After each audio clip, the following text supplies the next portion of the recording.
بسم الله الرحمن الرحيم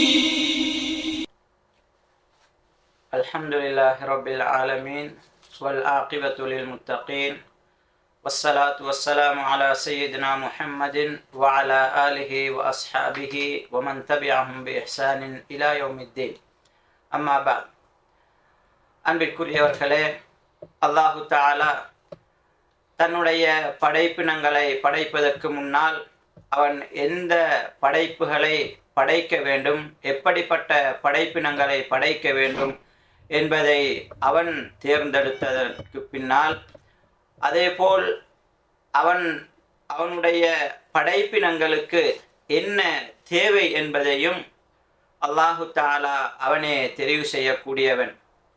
எனவே அன்பிற்குரியவர்களே, அந்த வரிசையிலே அல்லாஹு தஆலா அவனுக்கு தூதுவர்களாக மலக்குமார்களிலும் மனிதர்களிலும் அல்லாஹு தஆலா தேர்ந்தெடுக்கின்றான். அதேபோல் அவனுக்கு சிறந்த பேச்சாக அவனை நாங்கள் அனுதினமும் ஞாபகப்படுத்த வேண்டும், திக்ர் செய்ய வேண்டும் என்பதையும் அல்லாஹு தஆலா தேர்ந்தெடுக்கின்றான். அதேபோல் உலகத்திலே பூமியிலே அவனுக்கு மிகவும் விருப்பமான இடமாக மஸ்ஜிதுகளை அல்லாஹு தஆலா தேர்ந்தெடுக்கின்றான். மாதங்களில் சிறந்ததாக ரமலான் மாதம், இது போன்று ஏனைய இந்த 12 மாதங்களிலும் அல்லாஹு தஆலா 4 மாதங்களையும் சிறப்பித்து வைத்திருக்கின்றான். அந்த மாதத்திலே வரக்கூடிய துல்ஹஜ் மாதத்தை பற்றி, அதிலே ஆரம்ப 10 நாட்களும் எப்படிப்பட்ட சிறப்பு வாய்ந்தது, அல்லாஹு தஆலா அதற்குரிய சிறப்புகளை எப்படியெல்லாம் கூறுகின்றான், நபி ஸல்லல்லாஹு அலைஹி வஸல்லம் அவர்கள் அந்த 10 நாட்களிலும் நாங்கள் எவ்வாறு நடந்து கொள்ள வேண்டும், எப்படிப்பட்ட நல்ல அமல்களை செய்ய வேண்டும் என்பதை நபி ஸல்லல்லாஹு அலைஹி வஸல்லம் அவர்களும் எங்களுக்கு கற்றுத்தந்திருக்கின்றார்கள். எனவே அன்பிற்குரியவர்களே, நபி ஸல்லல்லாஹு அலைஹி வஸல்லம் அவர்கள் எங்களுக்கு தந்த இந்த விடயங்களை பற்றி சொல்லும் போது, அல்லாஹு தஆலா எங்களுக்கு அளித்திருக்கக்கூடிய இந்த கால அவகாசம், இந்த உலகத்திலே ஒரு மனிதன் வாழக்கூடிய கால அவகாசம் அவன் எப்படி அமைத்து கொள்ள வேண்டும், அவனுடைய வாழ்க்கை சுற்று வரும்போது அவனுடைய வாழ்க்கையில் பல படித்தரங்களை ஒவ்வொரு மனிதனும் அடைகின்றான். அந்த வகையிலே அவனுடைய சிறு பிராயம், அவனுடைய இளமை பருவம், அதேபோல் அவன் நல்ல ஆரோக்கியமாக ஆரோக்கியமாக இருக்கக்கூடிய அந்த காலம், அவனுடைய அதாவது வசதியாக வாழக்கூடிய காலம், அவனுக்கு சில ஓய்வு நேரங்கள் இருக்கக்கூடிய, இப்படி மனிதர்களுடைய அவர்களுடைய இந்த வாழ்க்கையை பல படித்தரங்களாக அல்லது பல நிலைமைகளை கருதி நாங்கள் பிரிக்கலாம். நபி ஸல்லல்லாஹு அலைஹி வஸல்லம் அவர்கள் கூறினார்கள், இக்தனிம் ஹம்சன் கப்ல ஹம்சின், அதாவது 5 விடயங்களுக்கு முன்னால் அல்லது 5 நிலைமைகளை அடைவதற்கு முன்னால் உனது 5 நிலைமைகளை நீ சரியான முறையில் நல்ல முறையில் அதனை பயன்படுத்திக்கொள். முதலாவது ஷபாபக கப்ல ஹரமிக், உன்னுடைய முதிய வயதை அடைவதற்கு முன்னால் உனது வாலிபத்தை நல்ல முறையில் நீ பயன்படுத்திக்கொள். உலகத்துக்கும் மறுமைக்கும் அது பிரயோசனப்படக்கூடியதாக நீ ஆக்கிக்கொள். வசிஹதக கப்ல சகமிக், நீ நோய்வாய்ப்படுவதற்கு முன்னால் உன்னுடைய ஆரோக்கியத்தை நீ பயன்படுத்திக்கொள். வகினாக கப்ல ஃபக்ரிக், உனக்கு ஏழ்மை வருவதற்கு முன்னால் உன்னிடத்திலே இருக்கக்கூடிய வசதி வாய்ப்புகளை நீ பயன்படுத்திக்கொள். வஃபராகிக கப்ல ஷுகுலிக், நீ ஒரு விடயத்தில், அதாவது நீ வேலையில் ஆழ்ந்து இருப்பதற்கு முன்னால், உனக்கு பல சோழிகள் வருவதற்கு முன்னால் உன்னுடைய ஓய்வு நேரங்களை நீ பயன்படுத்திக்கொள். வஹயாதக கப்ல மௌத்திக், உனது வாழ்நாளை மரணம் வருவதற்கு முன்னால் அல்லாஹுக்கும் ரசூலுக்கும் பொருத்தமான முறையில் சரியான முறையில் நீர் அதை பயன்படுத்திக்கொள் என்பதாக நபி ஸல்லல்லாஹு அலைஹி வஸல்லம் அவர்கள் எங்களுக்கு வழிகாட்டியிருக்கின்றார்கள். இதன் அடிப்படையிலே நாங்கள் இந்த காலங்களை அல்லாஹு தாலா எங்களுக்கு அளித்திருக்கக்கூடிய இந்த கால அவகாசங்களை நாங்கள் எவ்வாறு பயன்படுத்தி கொள்ள வேண்டும் என்பதை எங்களுக்கு அழகான முறையிலே இஸ்லாம் எங்களுக்கு நெறிப்படுத்தி தந்திருக்கின்றது. அதில் தற்போது நாங்கள் இருக்கக்கூடிய இந்த துல்ஹஜ் மாதத்தை பொறுத்தவரையில் அதில் முன்னைய 10 நாட்களை பற்றியும் அல்லாஹு தாலா சொல்லும் போது வல் ஃபஜர் வலயாலின் அஷர், அதாவது வைகரையின் மீது சத்தியமாக, அதே போல் 10 இரவுகளின் மீது சத்தியமாக என்பதை அல்லாஹு தாலா சத்தியம் செய்து கூறுகின்றான். இந்த வலயாலின் அஷர் 10 இரவுகள் என்று சொல்லும் போது தஃப்சீருடைய உலமாக்கள் அறிஞர்கள் சொல்லும் போது இது துல்ஹஜ்ஜுடைய 10 நாட்கள் என்பதை குறிக்கின்றது என்பதை அவர்கள் சொல்கின்றார்கள். எனவே நாங்கள் இந்த இடத்திலே கவனிக்க வேண்டிய ஒரு விடயம், அதேபோல் குர்ஆனிலே அல்லாஹு தாலா எந்த ஒரு விடயத்தின் மீது அவனுடைய படைப்பினங்கள் எதுவாக இருந்தாலும் அவன் சத்தியம் செய்து கூறுவதானால் அதற்கு ஒரு பெரும் ஒரு முக்கியத்துவம், அதில் மனிதனுக்கு பெரும் ஒரு பிரயோசனம் அல்லது அந்த படைப்பு எல்லா விடயத்திலேயும் மிகவும் சிறந்ததாக இருக்கும் என்பதை நாங்கள் அறிந்த விடயம். அதை குர்ஆனிலே நாங்கள் தெளிவாக கண்டு கொள்ளலாம். எனவே அன்பிற்குரியவர்களே, இந்த 10 நாட்களை பொறுத்தவரை இவ்வளவு சிறப்பாக அல்லாஹு தாலா குர்ஆனிலே சத்தியம் பண்ணி கூறுகின்றான். இந்த 10 நாட்களை பொறுத்தவரையில் நபி ஸல்லல்லாஹு அலைஹி வஸல்லம் அவர்கள் சொல்லும் போது அஃதலு ஐயாமித் துன்யா ஐயாமுல் அஸ்ர், அதாவது உலகத்திலே சிறந்த நாட்கள் இருந்தால் இந்த 10 நாட்களாகத்தான் இருக்க வேண்டும். அதாவது உலகத்திலே சிறந்த நாட்களாக இந்த 10 நாட்களையும் நபி ஸல்லல்லாஹு அலைஹி வஸல்லம் அவர்கள் ஹதீஸிலே சித்தரித்திருக்கின்றார்கள். எனவே இந்த நாட்களை பொறுத்தவரையில் துல்ஹஜ் பிறை 1 அந்த 10 நாட்களை நாங்கள் எடுத்துக்கொண்டால் அதை பற்றி நபி ஸல்லல்லாஹு அலைஹி வஸல்லம் அவர்கள் இன்னொரு ஹதீஸிலே சொல்லும் போது மாமின் ஐயாமின் அல் அமலு ஸாலிஹு ஃபீஹா அஹப்பு இலல்லாஹி மின் ஹாதிஹில் ஐயாம் காலு யா ரசூலல்லாஹ் வலல் ஜிஹாது ஃபீ சபீலில்லாஹ் கால வலல் ஜிஹாது ஃபீ சபீலில்லாஹ் இல்லா ரஜுலுன் ஹரஜ பி நஃப்ஸிஹி வ மாலிஹி ஃபலம் யர்ஜி மின் தாலிக பிஷைஇன். அதாவது இந்த நாட்களுக்குரிய சிறப்பு எப்படிப்பட்டது என்று சொன்னால், அல்லாஹுக்கு இந்த நாட்களிலே செய்யக்கூடிய அமல்கள் ஏனைய நாட்களிலே செய்யக்கூடிய அமல்களை விடவும் மிகவும் விருப்பத்துக்குரியதாகும். அந்த நேரத்திலே சஹாபாக்கள் கேட்கின்றார்கள், அல்லாஹ்வின் தூதரே, அல்லாஹ்வின் பாதையிலே போர் செய்வதை விடவும் சிறந்ததா என்று கேட்ட நேரத்திலே நபி ஸல்லல்லாஹு அலைஹி வஸல்லம் அவர்கள் கூறுகின்றார்கள், வலல் ஜிஹாது ஃபீ சபீலில்லாஹ், அல்லாஹ்வின் பாதையிலே போர் செய்வதை விடவும் சிறந்தது. என்றாலும் யார் அல்லாஹ்வின் பாதையிலே போருக்காக வெளிக்கிட்டு அவருடைய உடலாலும் அவருடைய பொருளாலும் அந்த போரில் ஈடுபட்டு திரும்பி வரவில்லையோ அவரை தவிர, எனவே போரிலே ஷஹீதானவர் அவரை தவிர, அந்த ஷஹாதத்தை தவிர இந்த நாட்களிலே செய்யக்கூடிய அமல்கள் ஏனைய நாட்களில் செய்யக்கூடிய அமல்களை விடவும் மிகவும் சிறந்தது என்பதை நபி ஸல்லல்லாஹு அலைஹி வஸல்லம் அவர்கள் எங்களுக்கு இந்த ஹதீஸிலே தெளிவுபடுத்துகின்றார்கள். எனவே அன்பிற்குரியவர்களே, எந்த அளவுக்கு நாங்கள் இந்த நாட்களிலே எங்களுடைய இந்த நேரங்களை நாங்கள் கழிக்க வேண்டும் என்பதை இந்த ஹதீஸிலிருந்து நாங்கள் புரிந்து கொள்ளலாம், உணர்ந்து கொள்ளலாம்.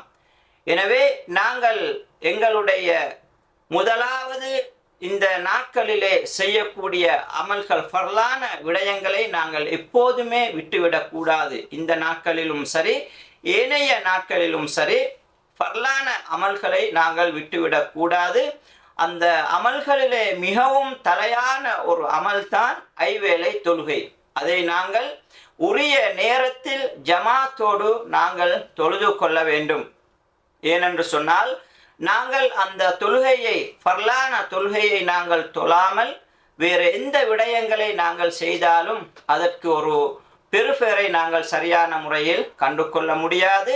அதே போல் தொழுகையை விட்டவர்கள், தொழாமல் ஐவேளை தொழுகையில் பொடுபோக்காக இருக்கக்கூடியவர்களுக்கெல்லாம் பல ஹதீஸ்கள் அவர்களுடைய நிலைமையை பற்றி எந்த அளவுக்கு என்று சொன்னால், யார் இந்த தொழுகையை வேண்டுமென்று விடுகின்றார்களோ அவர்கள் காஃபிர் என்ற நிலைமைக்கு ஹதீஸ்கள் எங்களுக்கு சித்தரிக்கின்றது. அதே போல் ஒரு காஃபிருக்கும் ஒரு முஸ்லிமுக்கும் ஒரு முஃமினுக்கும் இடையில் பிரித்து காட்டக்கூடிய ஒரு விடயம், ஒரு வணக்கம் இருக்கும் என்று சொன்னால் அது இந்த ஐவேளை தொழுகை தான் என்பதை நபி ஸல்லல்லாஹு அலைஹி வஸல்லம் அவர்கள் எங்களுக்கு வழிகாட்டியிருக்கின்றார்கள். எனவே அன்பிற்குரியவர்களே, நாங்கள் முதலாவது ஐவேளை தொழுகையில் நாங்கள் பொடுபோக்காக இருக்காமல் சரியான முறையிலே அதனை நாங்கள் கடைபிடிக்க வேண்டும். யாரெல்லாம் தொழாதவர்களாக இருக்கின்றார்களோ இந்த நாட்களுக்கு நாங்கள் கொடுக்கக்கூடிய மதிப்பை கொடுத்து, அல்லாஹ் ரசூல் சொல்லக்கூடிய இந்த நாட்களுடைய சிறப்பை எங்களுடைய சிந்தனையில் எடுத்து நாங்கள் இதற்கு பின்னாலாவது நல்லொரு முஃமினாக, அல்லாஹ் ரசூலுக்கு பொருத்தமான ஒரு அடியானாக மாறுவோம் என்ற விடயத்தையாவது, என்ற எண்ணத்தையாவது எங்களிடத்திலே நாங்கள் ஆட்கொண்டு அந்த எங்களுடைய வாழ்க்கையை நாங்கள் ஒரு சரியான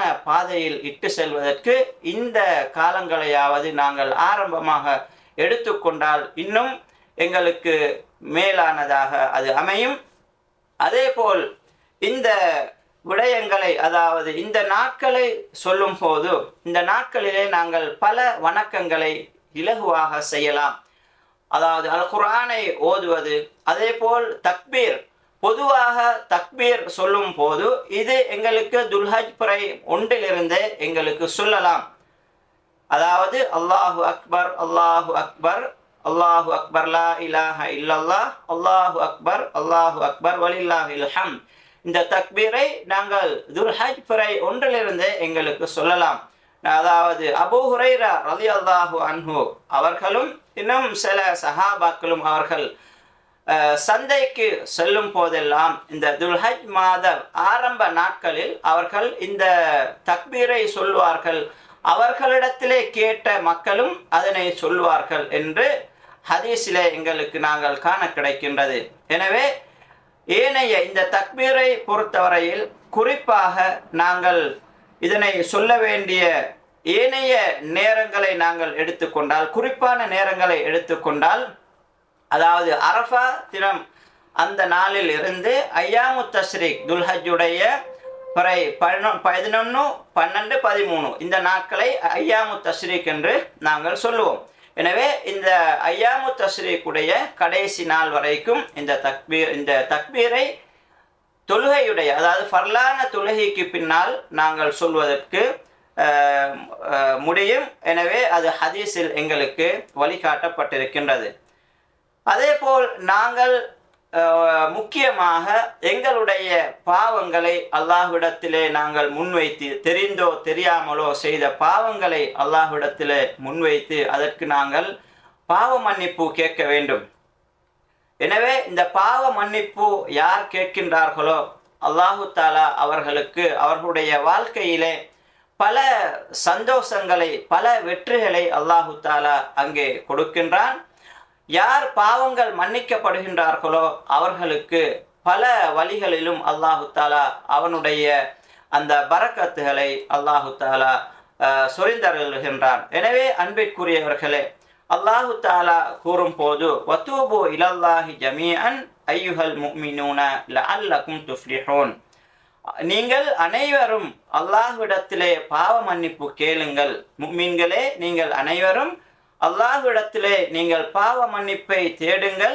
லஅல்லகும் துஃப்லிஹூன், பாவ மன்னிப்பு நீங்கள் கேட்டால் நிச்சயமாக அல்லாஹு தாலா உங்களுடைய எவ்வளவு பெரிய பாவமாக இருந்தாலும், எந்த அளவுக்கு அந்த பாவம் நீங்கள் செய்து கொண்டிருந்தாலும் நிச்சயமாக அல்லாஹு தாலா அந்த பாவங்களை மன்னிக்க கூடியவன். ஏன் அந்த பாவங்கள் மன்னிக்கப்பட்டால்தான் நீங்கள் வெற்றியாளர்களாக ஆக முடியும் என்பதை இந்த அல் குர்ஆன் வசனம் எங்களுக்கு தெளிவுபடுத்துகின்றது. எனவே நபி ஸல்லல்லாஹு அலைஹி வஸல்லம் அவர்கள் சொல்லும் போது, யா அய்யுஹன்னாஸ் தூபு இலல்லாஹ் ஃபஇன்னி அதூபு ஃபில் யௌமி மிஅத மர்ரா, அதாவது மனிதர்களே, அல்லாஹ்விடத்திலே நீங்கள் பாவ மன்னிப்பை கேளுங்கள், பாவ மன்னிப்பு தேடுங்கள், உங்களுடைய பாவங்களிலிருந்து பிழை பொறுக்க தேடுங்கள். நிச்சயமாக நான் அல்லாஹ்விடத்திலே ஒரு நாளைக்கு 100 விடத்தம் பாவ மன்னிப்பு தேடுகின்றேன் என்பதாக நபி ஸல்லல்லாஹு அலைஹி வஸல்லம் அவர்கள் கூறுகின்றார்கள். எனவே அன்பிற்குரியவர்களே, இந்த நாட்களில் பல நன்மைகளை நாங்கள் குர்ஆன் ஹதீஸ் எங்களுக்கு வழிகாட்டி இருப்பதற்கு இணங்க பல வணக்கங்களை நாங்கள் செய்யலாம். அதில் நான் ஏற்கனவே சொன்னது போல குர்ஆன் ஓதுவது, பாவ மன்னிப்பு கேட்பது, பிரார்த்தனைகள் செய்வது, சதகா கொடுப்பது, இப்படியான விடயங்களை நாங்கள் செய்து கொள்ளலாம். நோன்பு நோட்கக்கூடியவர்களும் அதனை நோற்று கொள்ளலாம். குறிப்பாக திங்கள் வியாழன் நபி ஸல்லல்லாஹு அலைஹி வஸல்லம் அவர்கள் கிழமையில் 2 நாட்கள் நோன்பு நோட்பார்கள், திங்கள் வியாழன். இந்த நோன்பையும் நாங்கள் இங்கே கடைபிடிப்போம் என்று சொன்னால், ஏனைய நாட்களில் நாங்கள் அந்த வணக்கத்தை செய்வதை விடவும் அல்லாஹ்விடத்திலே மிகவும் அது விருப்பத்துக்குரியதாக அமையும் என்பதை நாங்கள் அறிந்து கொள்ள வேண்டும். எனவே அன்பிற்குரியவர்களே, இந்த நாட்களை நாங்கள் சரியான முறையிலே பயன்படுத்த வேண்டும்.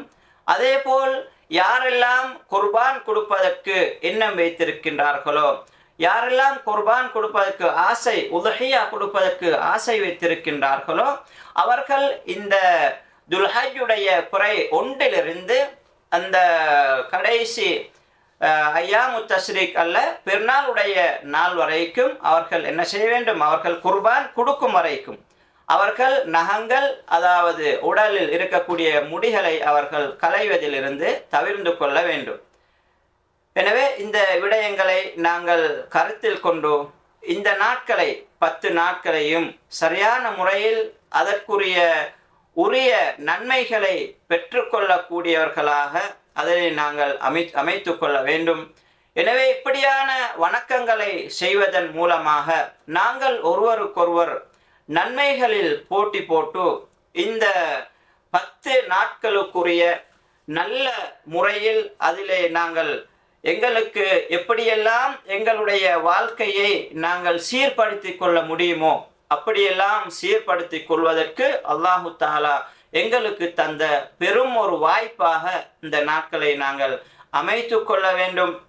எனவே அல்லாஹு தஆலா கூறும் போது, சாபிகு இலா மக்ஃபிரத்தின் மிர் ரப்பிக்கும் வ ஜன்னah, நீங்கள் உங்களுடைய ரப்புடைய பாவ மன்னிப்பின் பால் நீங்கள் விரையுங்கள், இன்னும் அவனது அந்த சுவர்க்கம், அவனால் தயார் செய்யப்பட்டிருக்கக்கூடிய அந்த சுவர்க்கத்தையும் அடைவதற்காக நீங்கள் விரைந்து வாருங்கள் என்பதாக அல்லாஹு தஆலா கூறுகின்றான். அப்ப எனவே நாங்கள் அல்லாஹ்விடத்தில் அல்லாஹ்வின் மூலமாக பாவ மன்னிப்பு, எங்களுடைய பாவங்கள் மன்னிக்கப்பட்டால் தான் அந்த சுவர்க்கம் எங்களுக்கு கிடைக்கும் என்பதையும் நாங்கள் அறிந்து கொள்ள வேண்டும். அந்த சுவர்க்கத்தை பற்றி அல்லாஹு தஆலா சொல்லும் போது, அர்துஹா கஅர்திஸ் ஸமாஇ வல் அர்த், அதனுடைய விசாலம் வானம் பூமியை போன்றது. உஐத்தத் லில்லதீன ஆமனு, அது யாருக்கு தயார் செய்யப்பட்டிருக்கின்றது? ஈமான் கொண்டவர்களுக்கு. பில்லாஹி வ ரசூலிஹி, அல்லாஹையும் அவனது ரசூலையும் ஈமான் கொண்டவர்களுக்கே அது தயார் செய்யப்பட்டிருக்கின்றது. தாலிக ஃபதுலுல்லாஹி உதீஹி மய்யஷா, அந்த அல்லாஹுடைய தயாலம், அல்லாஹுடைய இந்த சிறப்பு அவன் நாடியவர்களுக்கு அல்லாஹு தஆலா கொடுக்கின்றான். வல்லாஹு துல் ஃபதுலில் அதீம். எனவே அல்லாஹு தஆலா அந்த விடயங்களை கொடுப்பதில் மிகவுமே மகத்தானவன். எனவே இந்த சுவர்க்கத்தை அடைந்து கொள்ளக்கூடியவர்களாக நாங்கள் மாறணும் என்று சொன்னால் எங்களுடைய பாவங்கள் மன்னிக்கப்பட வேண்டும். எங்களுடைய பாவங்கள் மன்னிக்கப்பட வேண்டும் என்று சொன்னால் நாங்கள் சரியான முறையிலே எங்களுக்கு அல்லாஹு தஆலாவால் அளிக்கப்பட்ட இந்த சிறப்பான நாட்களை பயன்படுத்தி நல்ல அமல்களை செய்து அவனிடத்திலே பாவ மன்னிப்பு கேட்டு நல்லடியார்களாக நாங்கள் மீண்டு எங்களுடைய உலக வாழ்க்கையையும் மறுமை வாழ்க்கையையும் அவனுக்கு பொருத்தமான வாழ்க்கையாக மாற்ற எல்லாம் வல்ல அல்லாஹ் எனக்கும் உங்களுக்கும் தௌஃபீக் செய்வானாக. وآخر دعوانا أن الحمد لله رب العالمين. والسلام عليكم ورحمة الله.